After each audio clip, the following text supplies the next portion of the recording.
Hello, my dear students. You are watching Brainmaster Spoken English. Today, I shall teach you a good lesson. The Duchess of Malfi, a drama which is written by John Webster. John Webster ने एक drama लिखा जिसका नाम है the duchess of Malfi. There are so many dialogue, उसमें dialogue है, इतना finest dialogue है that you can express yourself very easily. Now पहला, अगर एक आदमी कहता है कि तुम मेरे साथ जाओगे, वेल गो विथ मी, तुम कहोगे yes I shell go. No, यहां पर वो देखिए सिर्फ एंटोनियो कहता आई सेल, इसका मतलब है मैं जाऊंगा. पहला जो सेंटेंस था उसको देखते हुए वो कह रहा है, वो फ्यूचर में था यस आई सेल गो. इसका अगर हम पैराफ्रेज करते हैं, एंटोनी ये कहने चाहता आई सेल वेट ओपन हर, मैं उसका सेवा करूंगा, सर्व करूंगा, यानी कि वेट ओपन, ये नौकर है. Ferdinand, sister I have a suit to you. अब फर्डिनेंड क्या कर रहा है, sister I have a suit to you. Suit का मतलब होता है ड्रेस, लेकिन ये बात नहीं है. इस तरह सेंटेंस होना चाहिए था, sister I have a request to make to you. यहां पर आई हैव ए रिक्वेस्ट, यहां पर सूट का मतलब request. Actually the meaning of the shirt is the dress. Now you try to understand. It is written by John Webster, the good dialogue. देखिए duchess क्या कहती है, आप मुझे रिक्वेस्ट करेंगे to me sir, to me sir. यहां वो नहीं कह रही है कि क्यों तुम मुझे रिक्वेस्ट करोगे, ऐसा कहना चाहिए था do you want to make a request to me. वो कहा कि मैं तुमको रिक्वेस्ट करूंगा, तुम कहे टू मी सर. तुम अगर मुझे कह रहे हो मैं आपको रिक्वेस्ट करूंगा कि आप मेरे साथ जाओ, तुम बोल सकते हो to me sir. That means आप मुझे रिक्वेस्ट करोगे, do you want to make a request to me. इतना छोटा सेंटेंस से कितना बड़ा बयान बोल रहा है. Ferdinand, a gentleman here, Daniel D. Bosla, one that was in the galley. देखिए सेंटेंस कैसा है, फेर्डिनेंड बोल रहा है, तो ये उसका कैरेक्टर है. ए जेंटलमैन हेयर, इस तरह सेंटेंस को हम इस तरह कहते हैं, हेयर इज ए जेंटलमैन. आप इस तरह कहते हैं अ जेंटलमैन हेयर. आपको कोई पूछा what is that gentleman to be a gentleman here, मगर ऐसा होना चाहिए here is a gentleman Daniel D. Bosla, who worked as a slave in the galley. यहां पर गैरेज का मतलब है long flat ship with sail, बड़ा से जहाज जिसका फ्लैट शिप है विथ सेल, सेल लगा हुआ है उसमें.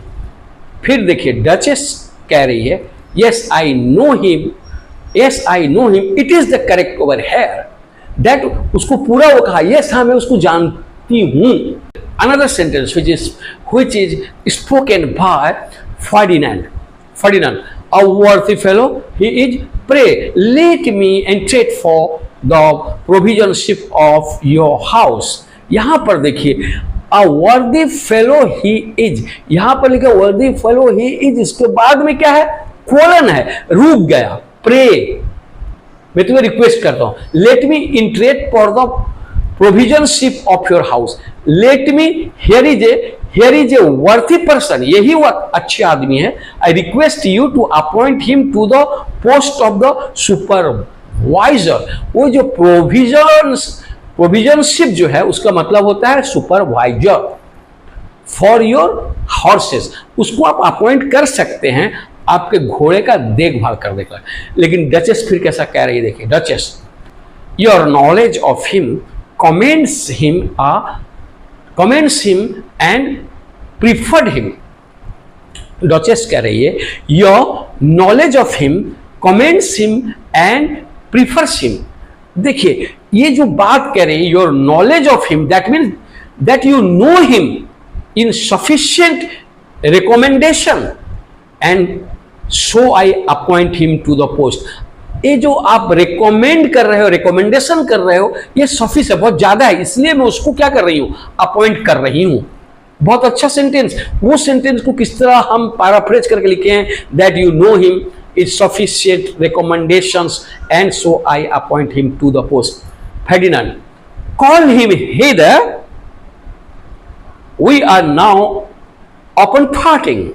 Good Lord Silvio, do us comment to all our noble friends at the legal. ये सेंटेंस देखिए, ये सेंटेंस में बहुत ही मजा है। फर्डिनेंड कहता है, ये ओरिजिनल सेंटेंस है, किसमें है? डचेस ऑफ माल्फी में है।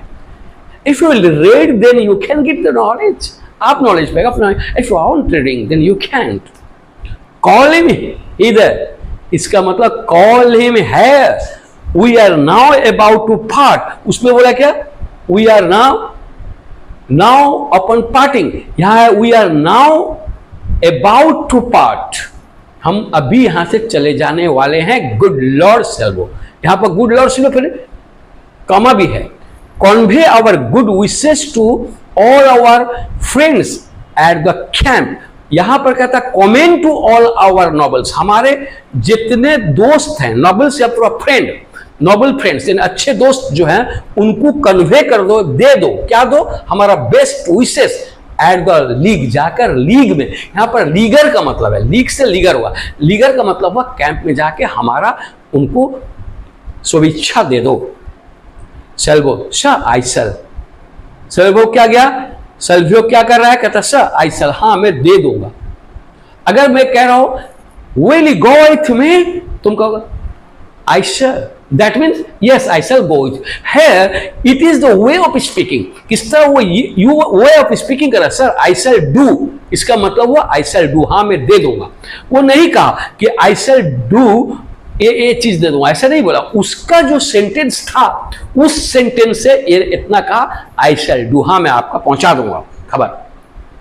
फिर डचेस बोली you are for Milan, you are for Milan. देखो हम बहुत कम बोलते हैं लेकिन it is the best sentence.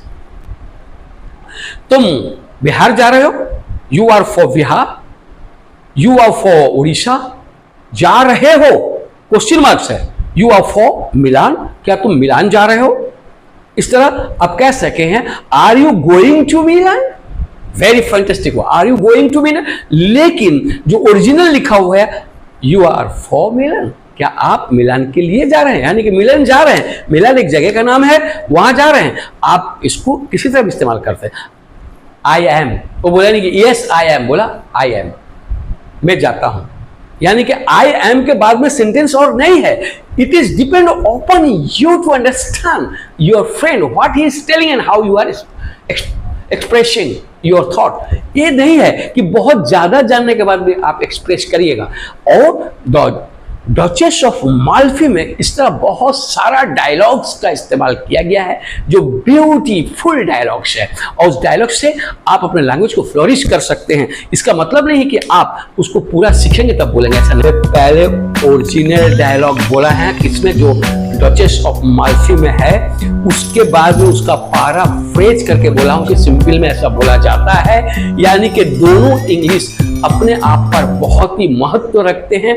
But if you like to be a good speaker और राइटर, अगर आप चाहते हैं तो वर्ड सीखिए और स्पीकिंग का वे और टेक्निक सीखिए, how to apply this technique before your friend or to whom you were talking.